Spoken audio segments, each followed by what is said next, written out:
Kwa pamoja sana Afya FM ya kwa heshima kubwa kabisa. Najisikia fahari kuwa katika mji ambao ulinitengeneza mimi, kwa maana mji wa Mwanza, mji ambao katika maisha yangu ya muziki nishafanya show nyingi za kibabe, lakini pia mapokezi yangu ya Mfalme Rhymes baada ya kuja kwa mara ya kwanza yakabakia kwa historia ambayo Mwanza je kutokea lile nyomi kutoka airport mpaka Kirumba kwa ajili ya kumpokea Mfalme Sele ambaye leo hii nakuja kwa heshima kabisa baada ya miaka mingi ya kupotezana, ila nimekuja Mwanza kwa ajili ya jambo kubwa sana na wanangu pale pale Nyashishi Digitoz Apartment, mkesha wa Krismasi. Nimekuja kukesha, naamini Afya FM tutakesha pamoja, sio sababu muziki na burudani ni afya, au vipi? Sure. Itakuwa ni dhambi sana kama msipogonga meza. Hebu mpigieni hata makofi kwanza. Tunatoa hongera kwa sababu kwanza kwa kupata tuzo Bongo Flava Honors, lakini cha pili tunakupongeza kwa kuvuta jiko. Sure. Yote ni mambo mazuri, nashukuru wadogo zangu. Bongo Flava Hana katika mwaka huu ni moja mambo makubwa sana ambayo binafsi naweza kusema najivunia. Sio kwa sababu tunakufanya Bongo Flava Hana na kupata tuzo ya heshima, lakini pia ile show yangu pale The Casking Da katika toka Bongo Flava Hana zianze, hata waandaji wenyewe kwa Brother Sugu na wengine wanasema haijawahi kutokea Bongo Flava Hana kubwa kwa maana ya kujaza watu kama ile ya kwangu, kwa maana city zote kuanzia makepa kiingilio ni 20,000 ilikuwa 50,000 na 100,000, lakini mara nyingi watu pale ni mashua huwa wanajaa ile sehemu ya 100,000 na 50,000, lakini kwa show yangu mimi mpaka watu kutoka Mbagala huko kutoka Tandale walikuja na bajaji zao wakiwa na viingilio vya shilingi 20,000 zao, ili watu waje washuhudie mapinduzi ambayo mfalme niliyafanya siku ya Bongo Flava Hana ile tarehe yangu. Kwa hiyo kwangu mimi ile ni fahari ya mwaka huu, ni tukio moja kubwa sana katika mwaka ambao nimelifanya, ingawa tukio la baraka zaidi ni kuweza kufunga ndoa baada ya kumpoteza mke wangu wa kwanza Msukuma marehemu Mama Tunda miaka 11 iliyopita, lakini nikajua kwamba you never walk alone, umri unakwenda, unahitaji msaidizi.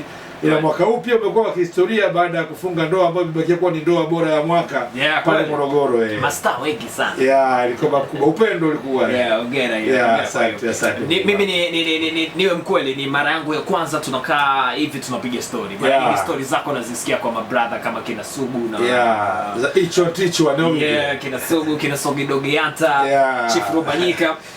Stories zako tukikaga tukipiga story hizo waga napendaga sana kujua ilikuwa vipi mpaka kwenye video ya Mtazamo kilichotokea kati yako wewe Professor J Ulama. Hizo tofauti, hiyo tofauti ilikuwaje? Mbali na hao tu kuna Filipo Nyandindi pia. Boy wako yule, boy wangu wa Morogoro tena Mao yupo pale. Ili nafikiri ile Mtazamo, unajua zamani teknolojia ilikuwa chini, sio kama leo hii watu wanaweza kufika mahali kwa haraka, wakawasiliana kwa haraka, wanaweza wakafanya video Bongo na mwenzio kwa Ulaya mkashare hata audio. Kwa zamani kidogo teknolojia ilikuwa chini, kwa ukaribu kawa haupo. Ingawa kwenye ile swala la video yangu ya Mtazamo pia kulikuwa na changamoto kubwa. Wakati ule meneja wangu mimi ilikuwa ni brother yetu wa Morogoro, DJ JD John Delinga Matlo. Sasa yeye kwa kipindi kile hakuwa na maelewano mazuri na Professor J, kwa sababu tayari ilionekana kutokea kama hali ya ushindani kwamba nani mkali kati ya Professor J na Afande Sele. Ingawa sisi tulikuwa marafiki sana, ila mashabiki zetu kwa kama watuchonganisha. Kwa management yangu mimi ikaingia katika hali ile ya competition. Ndio maana kidogo maelewano ya Professor J na manager wangu wakati ule John Delinga hayakuwa mazuri. Ikapelekea tukashindwa kumsubiri J kwa ajili ya kukamilisha video pale Morogoro, sababu yeye alikuwa yuko Tanga. Alikuwa anafanya kazi wakati nafikiri ilikuwa ni kampuni moja ya simu. Kwa hiyo akaomba apewe udhuru ili ahudhurie siku nyingine. Lakini meneja yangu akasema huyu bwana ndio vile tuifunge tu video. Kwa hiyo ni hali fulani kutokuelewana kwao, na teknolojia ilikuwa ngumu kidogo usafiri. Kwa hiyo ilichangia sana.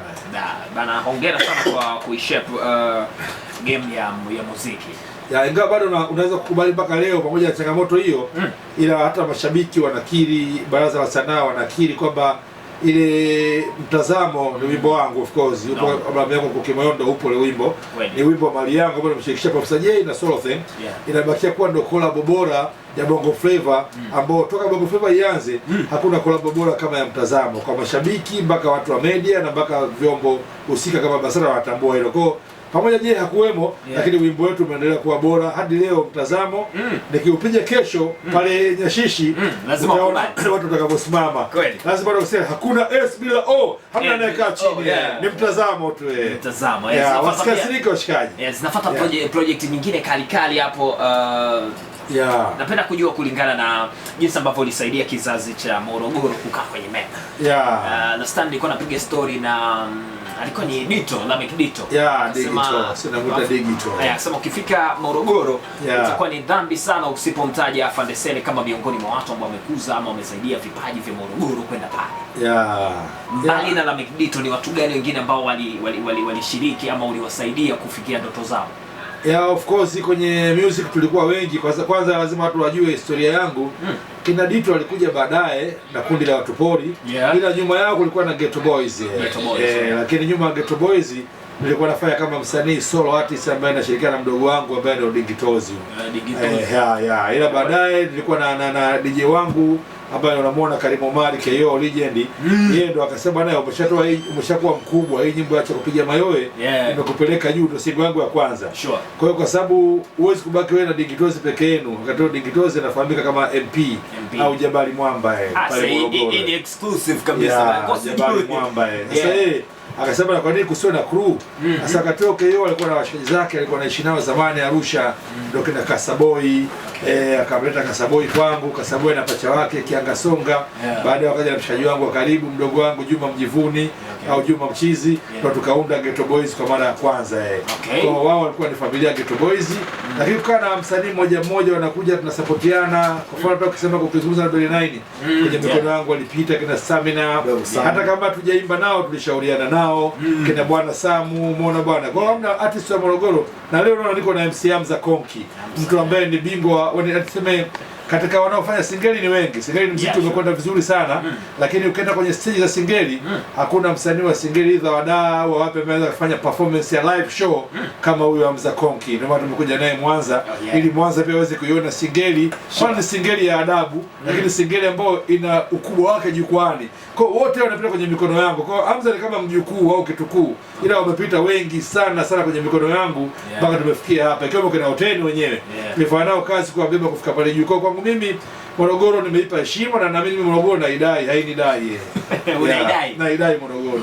Ileta utata sana.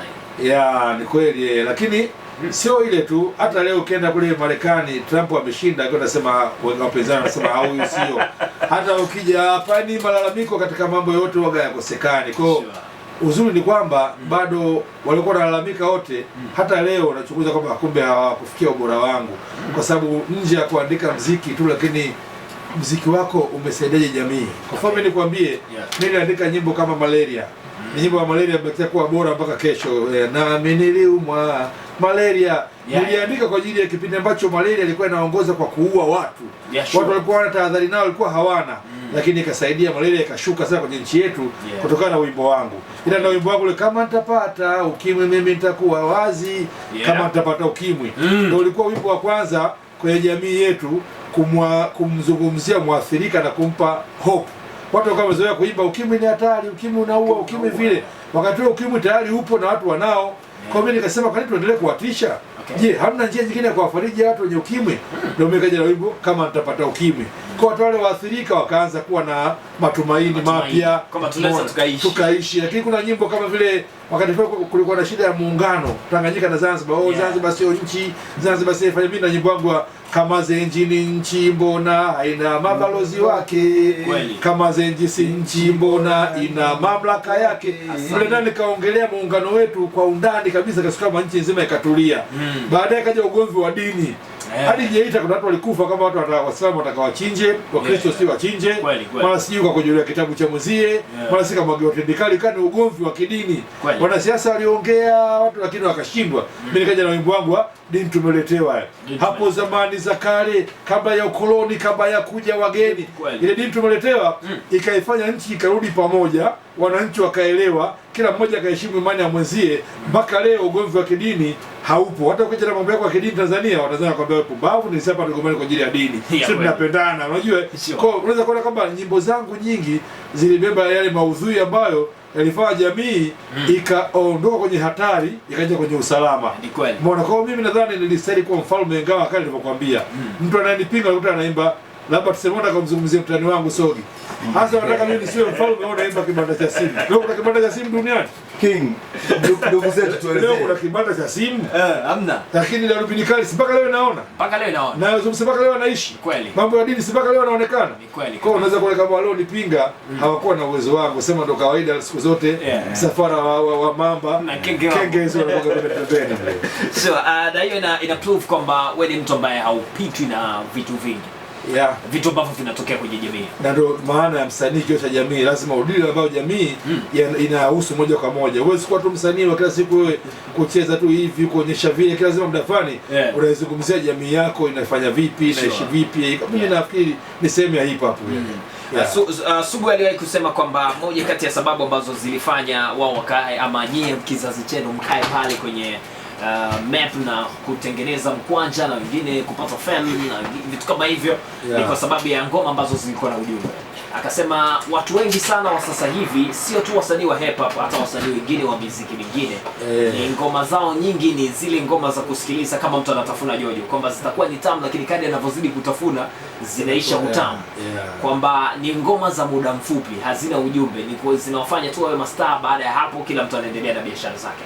Unahisi kwa sasa hivi kwenye hichi kizazi cha sasa hivi, tukianza upande wa hip hop, ni watu gani ambao ukiangalia unaona kabisa hawa vijana wanafanya poa? Siwezi taja moja lakini najua wapo watu kina maarifa wanafanya vizuri. Huwezi kuacha kusema watu kama kina Roma, kina Stamina wanafanya vizuri sana, wanadili na jamii moja kwa moja. Na wengine ambao sio moja nikawamaliza wote, kina Pima wengi, kina Nikimbishi wanafanya real hip hop. Lakini bado mimi sione kama hawa wanaofanya kawaida wanakosea, kwa sababu tukubali tukatae. Sisi tulikuwa kama vile matingatinga au magreda. Kama barabara hakuna, ni pori tupu. Kwa sisi tukaingia pale tukachonga barabara. Baada ya barabara kuisha, huwezi kuwalazimisha watu tena watumie magari ya foili au malori. Hata kama hata gari ya kawaida akapita. Kwa hiyo wanaoimba muziki wa kawaida huo, kwa mimi nadhani na pia na wenyewe na mchango wao wa kufanya pia ladha ya muziki iingie kwa watu wengine. Umeona? Kwa hiyo nafikiri hao niliowataja wana maintain misingi yao, kina Neo Mitego wana maintain misingi yao. Lakini bado haiwezi kuondolea uhalali wengine kufanya vile wanavyofanya, kwa sababu lazima muziki uchanganyike. Mimi naimba ngumu, huyo anaimba laini, mimi naimba kuhusu message hapa, pengine mambo ya uchumi na siasa, huyo anaimba mapenzi, huyo anaimba maisha, bado kwamba lazima muziki uwe mchanganyiko. Kwa mimi nadhani muziki unaendelea kuwa imara, ubunifu unaendelea kuwa mkubwa. Leo kutokana na hip hop tumezalisha singeli ambao ni msingi wa hip hop, muziki ambao unatumia vina, unatumia mistari ambayo sisi tumeifanya mashairi. Kwa nadhani ni maendeleo ya muziki yazidi kwenda mbele. Kwa mimi nafikiri ni mafanikio makubwa kwa sisi ambao ni waanzilishi. Kwa leo barabara zimeshachongwa, zimeshakuwa na lami. Hauna haja ya kutumia gari ya foili. Hata ukipanda gari ndogo, vits yako tembelea, kwa sababu barabara ni nzuri. Sisi ndio matingatinga tumeshachonga. Ndio maana yake. Na hongereni kwa hicho by the way. Kuhusiana na jinsi ambavyo siasa zimekuwa. Zamani tulikuwa tunaona pia mnabadilisha pia hata ngoma zenu, mnaimba kuhusiana na chama fulani cha siasa. Ni kweli. Na back in the days ndio kulikuwa na ule upinzani wa kisiasa. Kisiasa heavy ule. Vyama zaidi ya 5 vina compete kwenda kwenye na vyote vikubwa. Na vyote vikubwa. Tukaona jinsi ambavyo wasanii walikuwa wanagawana upande. Huyu ataenda huku, huyu ataenda njano na kijani, huyu ataenda mambo ya kaki na vitu kama hivyo. Lakini haikutokea kama kile ambacho kimetokea sasa hivi. Na sasa hivi ni miezi kadhaa nyuma hali haikuwa fresh, haikuwa poa sana kwa wasanii. Baada ya mashabiki kuleta stories za kutoa support.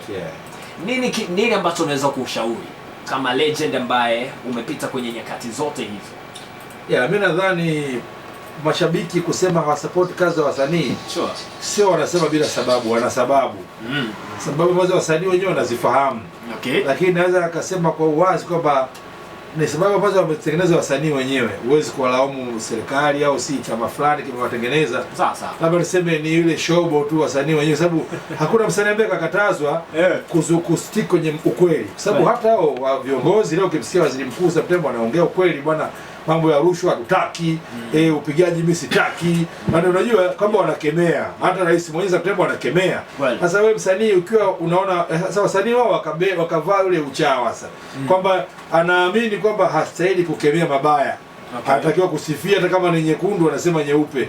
Ile ni hali ambayo wasanii wenyewe wamejitengenezea. Umeelewa bwana? Lakini kama itoshi, baadaye jamii ikaona athari za moja kwa moja kwa kile ambacho kimetokea baada ya wasanii kuwa hawazungumzii masuala ya kijamii. Kwa hata leo ukiona jamii kwamba imesema tunasusia kazi za wasanii, hawajasema kama tunasusia kwa sababu eti wasanii waliimbia chama fulani. Hapana. Ni kwa sababu hamsapoti kilio cha jamii hata ambacho kiko wazi. Kwamba ndio tumeshuhudia, hamna asiyojua kwamba kulikuwa na shida baada ya uchaguzi. Tunashuhudia kuna watu ambao walikufa baada ya uchaguzi. Mambo ambayo tuseme ukweli hata rais mwenyewe amekiri bungeni na ametoa pole. Hata waziri mkuu anasema anatoa pole. Hata spika anatoa pole. Bunge limetoa pole. Kwa wewe msanii umeshindwaje basi? Hawa wanasiasa ambao wanawadili siasa moja kwa moja wenyewe wanakiri kwamba kweli kulitokea shida na watu walikufa na wakatoa pole. Lakini wewe msanii unakaa kwanza leo, kesho, mwezi, wewe utoi pole, uoneshe masikitiko yako, unaposti hivi na ni vyako tu mwana bwana, challenge vyako. Na maana wasanii hili jambo wamejitengenezea wao wenyewe na jamii na haki ya kuhukumu, lakini hawana watu wa kumsingizia, wasitafute mchawi. Ni wao walizidi uchawa kuliko hata chawa mwenyewe, kwamba hata wale viongozi wanaonyesha kuumia bwana, mambo sio bwana, kweli jamani, pole jamani, mafiwa siji vitu gani. Lakini wewe msanii umengangania tu kusifia hawa kweli walistahili adhabu ambayo leo wanaipata, lakini mimi sina hatia. Hata jamii inajua mimi sina hatia. Naongera kwa hilo. Shukrani sana. No sana. Morogoro ina vipaji vingi sana bana. Before tuje tuzungumze ambacho kitaenda ku happen tarehe 24 pale Big Toss Apartment. Tusikilize bwana Hamza, MC Hamza. Ni aje mzee? Sana. Kama unajisikiaje kutoka Morogoro ndio sehemu ambako imezalisha wakali wengi ambao wamekuja wakabeng kwenye Singeli. Sahihi. Afande katuambia ni mkali sana kwenye kuperform. Nataka nikuulize swali moja tu la uchokozi. J Combat yuko pale? Tuko pale mdogo wangu. Vipi? Upepo wake unauonaje? Bado uko vizuri kama hivyo, katoa wivu, imeenda na imepokelewa na mapokezi makubwa. Lakini kwa sisi kule Morogoro unaweza ukawa na hiti lakini bado pia kuna watu ukawa ubawezi. Singeli imetokea pale na watoto wa daa wote au mnaona nyinyi mastaa wakifika pale wana pro wanatulia, tunawaambia tulieni sasa, sisi ndio wenyewe mji wetu tulieni. Mimi nanyanyuka jamani, ila kisi nyanyuki hata na kuendelea maongezi mengine huko nje. Kile anachokisema Hamza kiheshimiwe. Je, Combat yupo wako Morogoro ni kisima cha vipaji vyote. Lakini narudia kusema ya mpira, bondia, ngumi, kila Morogoro ni kila kitu. Lakini niseme ukweli. Mimi nimekuja Mwanza na huyu hapa. MC Hamza. Hao wote kina J Combat wote ni wadogo zake. Au bwana wamemkuta kwenye game bila kwenye stage. Hata Morogoro pale kina Combat wanajua kwa kaka Hamza akija tu show imeisha. Sawa sana. Wakati mwaka turudi kwako Hamza. Ambako kuna matuzo hayo makubwa ambayo ukiyataja lazima kuna watu utawataja. Bado tunauona huo upepo wa Singeli kwamba tutafika hapo ambako tunapaswa kwenda kaka. Of course tutafika kwa sababu watu sasa hivi wanajitahidi, wanatoa view. Kama ni video mtu anawekeza kwenye video, tunaona kwenye video inatoka kwenye video unaona kabisa wanatia watu wanatia hela. Tushatoka tayari kwenye ule zamani ambao tulikuwa nao. Unajua zamani mtu alikuwa anaenda tu kilabuni anachukua kamera anashoot video ananalio. Anafanyaje anaachia. Sumshani, lakini sasa hivi mambo yamebadilika kiasi kikubwa sana. Sawa. Na wengi wanahusisha muziki wa Singeli na mitikasi ya uhuni. Hii kidogo inafanya muziki huo kuonekana ni uko chini sana. Sasa na hawezi kupenya mpaka ukafika huko. Unahisi hii ni changamoto ama wasanii wenyewe wa muziki wanaofanya muziki wa Singeli ndio ambao wanasababisha jamii kuwa na mtazamo wa hivyo, au kulingana na vile ambavyo wanaandika maandishi yao kwenye tungo zao? Kwanza nataka kuelewa kwamba wasanii wa Singeli sisi tunatofautiana. Tumeshaelewa tunatofautiana, ndio maana leo hii uwezo ukakuta kuna event mtu anatia hela yake. Tumeshaelewa. Akaenda labda akasema labda tumchukue Eskide aje aimbe kwenye hii hapa show. Umeshanielewa? Okay. Wasanii tofautiana na Singeli sio huni brother. Kwa sababu leo hii watu wanaendesha maisha yao kupitia muziki wa Singeli. Ni kweli. Mtu anakula, analisha familia, anasomesha kupitia huo muziki wa Singeli. Sahihi kabisa. Umeshanielewa? Na sasa hivi watu wanaimba vitu ambavyo vinaeleweka kwamba hapo mtu kaimba kitu gani. Umeshanielewa? Okay. Ingawaje wasanii wengine tofauti wapo wanaimba kule tukate, wapo wanaimba matusi. Umeshanielewa? Wapo wanao misbehave. Lakini kwa msanii anajitambua. Singeli kwake ni ajira. Mimi kwangu ni ajira. Okay. Mimi nakula maisha yangu, naishi vizuri, nalala pazuri, nafanya kila aina. Na unaoa karibia na kuoa. Mwakani. Dodo, shemeji. Kupitia nini? Kupitia Singeli. Safi sana by the way. Labda doubts za namna hiyo kutoka kwa jamii. Kuna namna zinakupunguzia mwendo kwamba anahitaji kitu fulani kwa kasi ya ajabu, then nakutana na vitu kama hizi, labda kunyimwa deals, kunyimwa shows na vitu kama hivyo. Changamoto zipo brother. Changamoto zipo katika jamii. Unaweza naomba siku zote nabii anaweza sikubariki kwao, lakini mimi ni nabii ambaye nakubarika kwetu. Sawa sawa. Hakuna event ambayo utaeleza pale Morogoro ukaonana labda let's say na afisa utamaduni, sijui ukaonana na mtu gani. Hata kama wataweka master hao, hata 30 wakiweka master hao, hata 100. Lazima utaambiwa mtu wa kwanza kabisa wewe umeleta show. Hii show kuna msanii gani na msanii fulani, utaambiwa sasa hapa kuna msanii wetu lazima umweke. Okay. Tumeshaelewa. Ni kutokana kwamba jinsi nilivyojiposition na connection na watu, connection ya watu kwamba muziki pia unahitaji nidhamu, unahitaji heshima, sawa sawa, appearance, muonekano wako. Umeshaelewa? Jinsi utakavyojiweka ndivyo watu jinsi watakavyokuchukulia. Jinsi ambavyo unajiweka ndivyo ambavyo watu wanaondoka na wewe. Tunauona baada ya muda gani labda ndo tutafikia vigezo hivi ambavyo watu wengi wanataja kama vitatufikisha hapo kwenye hizo tuzo za Grammy na vitu kama hivyo? Soon, kwa sababu sasa hivi muziki wa Singeli brother hapa brother yeye amefanya ni mkongwe brother Fandesa ni mkongwe, lakini sasa hivi huenda ikawa vitu alivifanya yeye kuna baadhi ya wasanii wa Bongo Flava havifanyi. Kwa hiyo hiyo pia inaweza kawa drop. Umeshaelewa?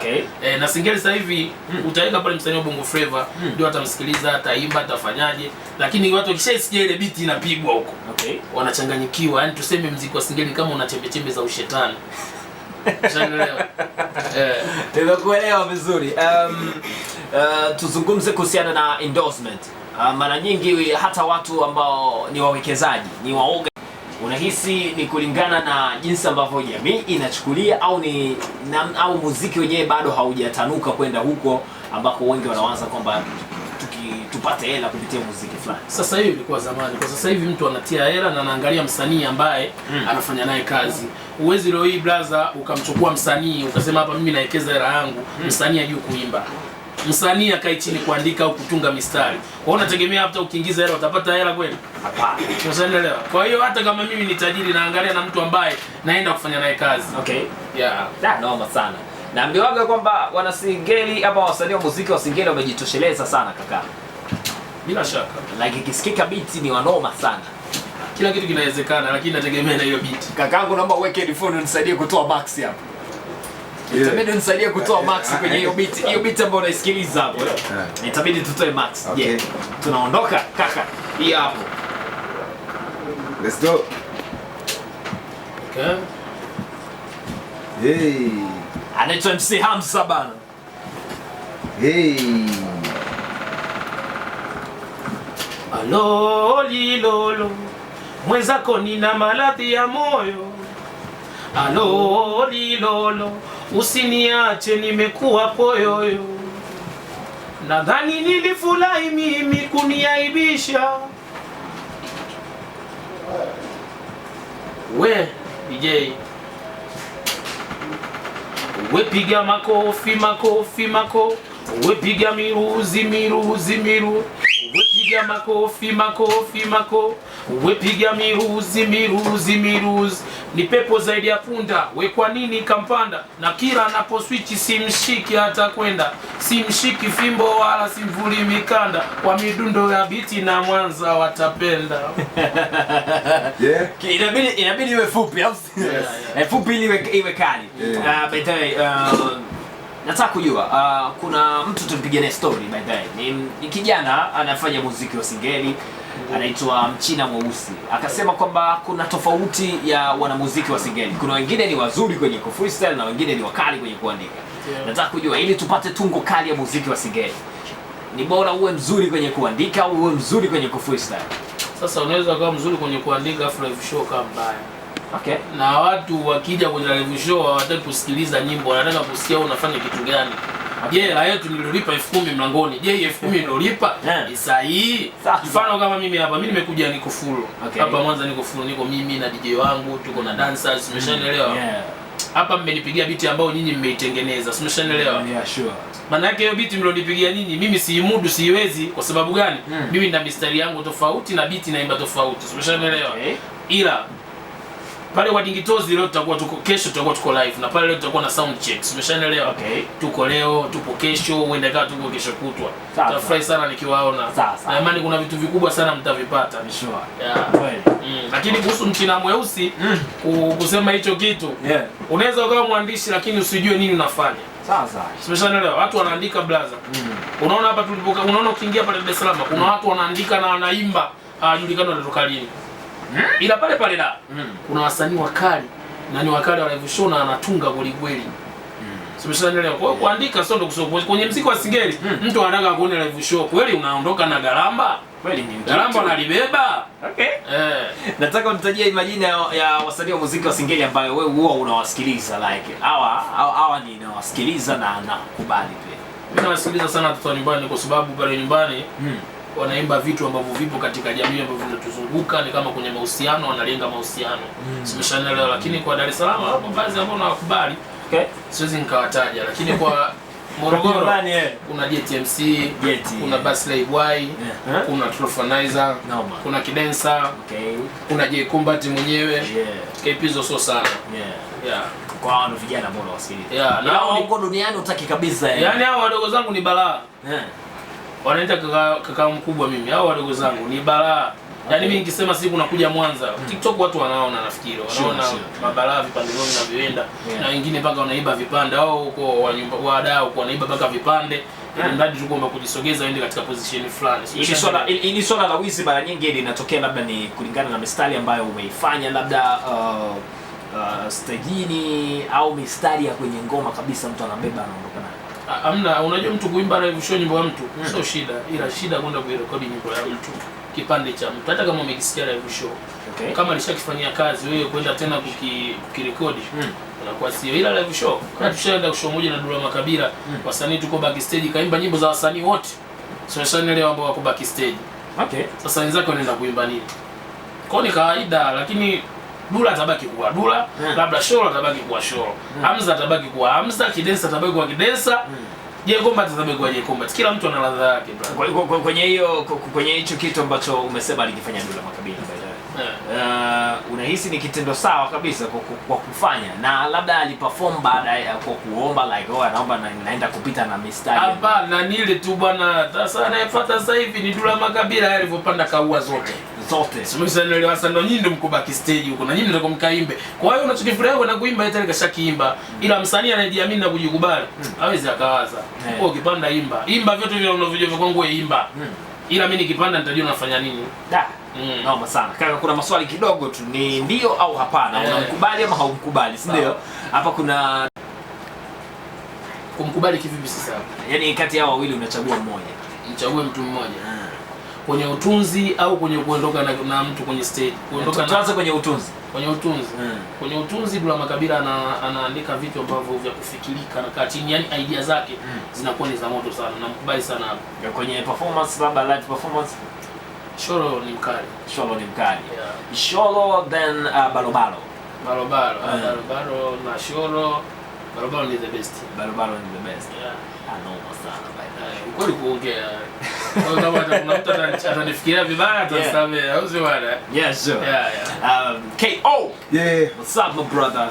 Bez. That's been a long time ago. Unajua mzee? Yeah man. Na 6.9. Sina 6.9. Yeah, na 6.9 na vipi? Amen. Niko live hapa mzee. Anasema hongera sana bana. Kukaa kwenye game kwa muda mrefu ujue sio kitu kidogo. Kama presenter si ndio? Sasa afande sikasema ulikuwa DJ wake kaka. Long time ago mzee. Long time ago kwa sababu mimi ni mtu ambaye nimeanza na sasa kipindi basi ndio anaanza ngoma ya kwanza ya kibiashara ambayo tunaongelea ni ngoma ya Mayo. Tunaongelea the smart hits ambayo imefanyika ndani ya Bongo Records na P-Funk Majani. na kuanzia hapo naongelea mwaka 2000 tuweza kuhustle mpaka leo tuko live, sio? Tunashukuru Mwenyezi Mungu kwa sababu tema zetu vitu vingi sana vitangulia mbele yake, lakini tunapambana mpaka leo na siku zote tunatengeneza status yetu ili kwenda juu zaidi na zaidi, sio? Tumefanya matukio makubwa mengi ambayo yapo katika history na Afande Sele kama DJ wake, kama coordinator wake, mshikaji wake, mwanae, sio? Ambao tunaongea lugha zote, sio? Na tunaelewana, sio? Tukio kubwa ambalo tulifanya nikiwa na Afande ambao tunasema ilikuwa ni uzinduzi wa album yake ya kwanza ambayo inaitwa Kimoyoni, ndio ilifanya mwaka 2001 na kwa mara ya kwanza watu walikuwa hawezi kufanya show uwanjani, ndio tukafanya pale uwanja wa Jamhuri mkoani Morogoro for the first time, mpaka wadau wengine mpaka kina Maimuna Ruge hawakuamini, bwana mmeweza kweli anajaza Jamhuri. Sasa Afande Sele ni msanii ambao alinyotake ni kubwa, si ndio? Toka awali ilikuwa na uwezo wa kuwakonvince watu, na mistari ndio album ya kwanza ambayo iliweza kuzinduliwa, si ndio? Maana yake Kimoyoni na hii tukio kubwa sana tumefanya, na tukio lingine tukio mengi tumefanya, lakini makubwa ambayo yanazidi kukupa heshima, kumpa Mfalme Sele heshima ni tukio la tunaongelea swala la Bongo Flava Hanas ambao Sugu anasema kwamba unajua siku zote sasa hivi muziki huko katika digitali, si ndio? Wale wasanii wa analog watu wanakuwa na usawa kuwapa show na kuwa ni issue, si ndio? Lakini msanii wa kitambo unaweza kupewa show ambazo zinafanyika pale ndani ya casti Dar es Salaam, si ndio? Lakini unakuwa hauna hits za kutosha. Afande ni msanii ambao wa kwanza ambao alifanya history kubwa ya kufanya live performance ambao haja kufanya. Sugu bado tupadili anambia bwana issue ni tarehe 1 mwezi wa 8 na nataka tunafanya live performance. Sele haja kufanya siku moja, lakini Sele kutokana na energy na uwezo ambao kunayo, si ndio? Aliweza kuperform pale ndani ya masaa 4 ambapo haja kutokea, afu na live band mpaka unaambia vipi tuendelee au tusiendelee. Unajua ilikuwa ni amazing. So ni matukio makubwa ambayo yanazidi kumpa heshima Afande Sele, na nilikuwa naye live. Tukio lingine ni bwana harusi mpya mjini hapa, si ndio? Nadhani umeona tukio la harusi, nadhani umeona Dictozi hapa. Nadhani hii clip amekupenda, si ndio? Najua ni muda mkubwa sana. Nadhani umeona mzigo wote. So KO alisimama kama vile katibu. Unajua kuorganize harusi kubwa sana ya Mfalme Rhymes kwangu ni legacy ambayo nimeacha katika maisha yangu, lakini hivyo ni heshima kwa Mfalme Sele. Inawezekana watu wengi wakawa hawajui jina lako, labda hawaelewi matukio makubwa jinsi ambavyo yali happen. Inawezekana kwa sababu labda ulibeba kofia nyingi, being a radio personality, DJ, kuwa DJ, creative mind. So hizo skana kofia ambazo na account ya YouTube Afande Sele mimi ndo running, kama hivyo mapigo yake tunapush.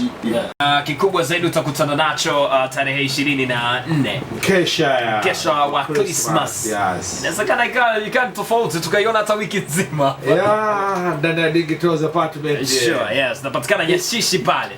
Usisahau kwamba kuna legend anaitwa Abby Skills yupo tayari, lakini kuna Feruz Kize ambaye anataka kuambia watu sio tuna kwaherini hapa ndo karibuni watu wa Mwanza wote karibuni Digitozi karibuni ndo manake sana by the way. Big time to Afande. By the way, Afande, kwa kumalizia bana, tumekuwa tukisikilizaga story nyingi sana kuhusiana na watu wakilalamika like legends kama hali zao ni tofauti, like hali zao za uchumi ni mbaya. Lakini Afande Sele hajawahi kulalamika kabisa na vitu hivyo. Yuko busy anapiga zake show zake mjini na anarudi zake Morogoro. Like this amekuja Mwanza Digitozi then anageuka zake Morogoro. Uliweza vipi kujipambanua kwenye kutoka kwenye janga la namna hiyo? Mimi nadhani hiyo haihusu tu ma legend. Hata wako wadogo zetu wajuzi tu, lakini wameyumba kiuchumi, wengine wameyumba kiafya, wengine wameyumba kiakili, afya ya akili na mwili. Ni vile ambavyo mtu unayachukulia maisha. Sababu mwisho wa siku maisha ni vile unavyoishi. Ushajua hiyo tu. Mimi nasemaga maisha halisi ni maisha rahisi. Naona niko shambani kwangu pale, nikivuna ndizi kila mtu anajua Afande kala ndizi. Nikiwa sina mtu anajua Afande leo bwana kala dagaa tu, hana kitu. Kwa sababu nimechukua maisha kama vile yalivyo, kwa sababu naamini hata uwe bilionea uweze kukosa shida. Limba Baraka Mshe ambao ni mzee wetu wa Morogoro marehemu, hakuna kitu kibaya kama shida. Hata wewe na mapesa mingi shida ipo. Hata siku ya harusi shida inatokea, umeona, haina ngoja wala aibu, shida pote utokeza. Kwa maana yangu ni kwamba kwamba mimi nimewachukulia maisha vile yalivyo, changamoto nazifanya kama zinavyotakiwa ziwe, lakini kile ambacho nakipata na kiheshimisha, kwa maana kama najaribu kuona kama kipi kipaumbele changu, watoto wangu wasome, kama hivyo mwanangu Tunda ambaye wakati nakuja Mwanza mara ya kwanza hapa hajazaliwa, ila leo ni mhitimu wa chuo kikuu na anafanya kazi, ana shahada zake, anapambana na kusoma zaidi, awe na PhD, mdogo wake na mtoto wangu mwingine wa kiume Majani ambaye nilimpata hapa Mwanza. Na kwa mimi Mwanza amenipa zawadi. Pamoja na marembo Tunda kwa watoto wawili wa kike, Tunda na Asante Sana, Tunda Jema. Ila hapa Mwanza watakuwa wajue na mtoto wangu wa kiume Majani Selemani Msindi. Majani Selemani. Unahisi ni kwa sababu unahisi ni kwa sababu ya chemistry ambayo ulikuwa nayo na P-Funk Majani? P-Funk Majani ingawa bado pia tunaheshimiana mpaka kesho kwa sababu alitusaidia kufika sasa hapa tulipo. Kwa maana Tunda Jema ni wa kwanza, dada mtu wa pili ni Ramadhani Majani Selemani, lakini wa mwisho ni Asante Sana Selemani Msindi, sababu Sanaa pia ndio mpaka mimi niwe hapa. Kwa hiyo unaweza kuona kama Sanaa imechangiwa na uwepo wa Majani, na Majani pia nimeamua naye kumzaa vile vile. Noma sana. Kuwa na chemistry na mtu then. Kuna live music, live band ambao nadhani wale watu wazima, sababu ni eneo ambao la Digitozi, eneo ambao la heshima zaidi. Kwa hiyo utakuwa na live band ambao wale wazee wetu wa zamani, lakini pia vijana sasa hivi wanapenda muziki wa live, watashuhudia pale Musa Mishe na Nova Ringa wakifanya vitu vikubwa sana. Nova mimi nimempenda wimbo wale Afande Sere hana hatia baba yake Tunda. Nova atakuwepo pia. Kwa kutakuwa na vitu vingi vya mchanganyiko mseto wa burudani na Digitozi Apartment mkesha kesho pale Nyashishi. Safi sana by the way. Kwenye muziki mambo mengi yanatokea na tunakubaliana nayo kwa sababu ndio maisha ambayo watu wanaishi kila siku. Sure. And kwenye movement zako zote kulikuwa na ups and downs nyingi sana. Nataka kujua moment ambayo uliipitia baada ya mtu ambaye mlikuwa mnaheshimiana sana kuingia kwenye quarrels za hapa na pale. Kwanza kwa nini ilitokea hiyo na sababu kubwa ya kutokea kile ambacho kilitokea kati yako na P-Funk ilikuwa ni nini hasa? Mimi nadhani vitu vingi vinakuzwa sana, lakini kiuhalisia hakukuwa na shida kubwa, sipokuwa kipindi kile Majani mwenyewe anakiri kwamba sio mimi, ila mimi ni mkubwa, ndio maana mambo mengi yakasika nje yalotokana na Bongo Record. Lakini akimuulizia Profesa J, siji Majani kampiga huyu makofi, anamtolea bastola. Yaani hiyo ni vitu vidogo vidogo ambavyo vilitokea kwangu. Mimi nataka nyimbo yangu, Majani akatufanya kwa kuchelewesha. Sisi tunadamu changa, tunataka tutoke. Lakini hata Profesa J za Lamentari alichukua akaenda na mabouncer pale, wakaenda kufanya hivi bwana kwa nguvu. Ukimuuliza Sogi ilimkuta, Solo Thing ilimkuta bwana, aligombana na Majani. Hata Sogi ashagombana na Majani. Yaani hamna msanii wa Bongo Record ambaye wakati fulani hawakupishana kauli na P-Funk kwa sababu yeye alikuwa bado kijana mdogo. Hapo jina limeshakuwa kubwa. Na sisi social yuko zake home pale, maisha yanaendelea. Sisi pia tuko mtaani huku, tunataka tuendelee kimaisha kupitia kazi zake. Kwa hiyo unaona huyu jamaa mimi nishamlipa, mbona anachelewesha? Kwa hiyo ile hali ilitokea kwa wasanii wengi tu. Na wakati fulani Majani of course alikuwa ni mmiliki wa bunduki, kwa hiyo bwana mimi nakutolea bomba bwana. Kwa mambo ambayo yalitokea kawaida. Ile kikubwa kabisa kwamba tuliendelea kuheshimiana mpaka leo. Mimi naweza nikawa na mtoto wangu nikamuita Majani. Naweza kuona kama jinsi gani kama rumors zilipita. Ila watu watakiwa wajue. Watu ndege wanaofanana hapo kwenye kundi moja. Au kikombe kigongana na glasi au mwiko kigongana na kijiko, huwezi kushangaa sababu wote vinakaa kabatini. Lakini huwezi kukuta mwiko kugongana na koleo au jembe linakaa store, lakini jembe za kugongana na sururu yote yako store. Kwa hiyo mimi kupishana na mtu ni kwa sababu mpo naye karibu. Na hiyo ni moja hapo ya urafiki wa karibu. Kama mtu mmekaa na rafiki mjagombana miaka 10, ujue sio rafiki sahihi. Rafiki wa kwanza afike sehemu pishane, bwana wewe hivi, wewe nenda huku, bwana sio hii ndio, bwana potelea mbali, lakini baadaye mnarudi kwa pamoja. Kwa hiyo nadhani Majani pia ni mmoja wa marafiki zangu wa karibu, ndio maana tulipishana vile. Kama ilikuwa sio mtu wa karibu singepishana naye. Boss hajagombana na labda na Maniwota, boss hajagombana labda si na nani, labda na producer mwingine labda Kameta. Lakini Kameta anagombana na Mr. Nice sababu walikuwa pamoja. Kwa easy. Ukitazama kwa jinsi ambavyo game ya muziki inaenda, producer gani unamuona kabisa ni mnoma kwamba anaweza kufit pale ama anafanya vitu fulani, inawezekana hajafika kwenye level za Master J labda na P-Funk, lakini kwa level yake anafanya kwa kujitahidi kwenye generation hii ya sasa hivi ya producer? Sasa hivi kumtathmini mtu ni kazi, kwa sababu mtu hawi bora kwa ajili ya ubora wa kazi yake sasa hivi. Anaweza akawa bora kwa ajili ya promotion anayoipata. Anamrekodia msanii gani, msanii anafanya promotion kubwa kiasi gani. Lakini producer bora wako wengi, tena wengine wako underground kabisa. Kwa Morogoro kuna mtu ata Wile Mahewa. Bado alitoka Dodoma Samiri. Yule ambaye ni bonga producer, Mahewa Records. Ni bonga producer lakini anafanya kazi na nani? Promotion yake ni kubwa kiasi gani? Hata muziki sasa hivi sio kama wanaofanya vizuri, labda wanaoimba singeli afu wanapigwa redioni ni wazuri kuliko Hamza. Lakini nategemea promotion zao zikoje. Ile ukienda kwenye live unajua huyu mkali, huyu anabebwa, huyu anatungwa. Hata wasanii wetu sasa hivi wanaovuma wengi hawavumi kwa ajili ya ubora kazi zao. Nakuta mtu kwa matukio ya nje ya kazi zao, nakuta bwana anataka kutoa nyimbo anaenda kukaa uchi kidogo sehemu, anataka kutoa nyimbo anafanya vituko fulani ambavyo lazima vimbebe kupitia wimbo. Kwa hiyo nyimbo yake inakuwa kubwa kwa ajili ya ile skendo yake, sio kwa ajili ya ubora wa nyimbo yake. Kwa hiyo kusema fulani ni bora kwa sababu nyimbo zake zinapigwa sana, hapana. Hao wengi ni wapiga kwaya za kanisani, tuseme ni promotion kubwa wanazipata na wasanii wanaorekodia, lakini maproducer bora wako wengi underground huko. Tukupe hongera ya 3 tena. Ila hii hongera ya 3 itakuwa ni kuweza kuishi kwenye nyakati ambazo kuna vishawishi vingi sana. Ukiwa star na around 20, of course around 2000 hapo ndo kulikuwa na zile story kwamba lazima uzamie kidogo South Africa, sio wapi teja nini, teja ndo kipindi ambacho tunapata ama taifa linapambana kukutana na magonjwa pia mengine mwingilio, of course magonjwa na erupt, lakini tunakutana pia na mitikasi ya madawa kulevya, tukaona watu wengi sana sababu ya ushoga pia.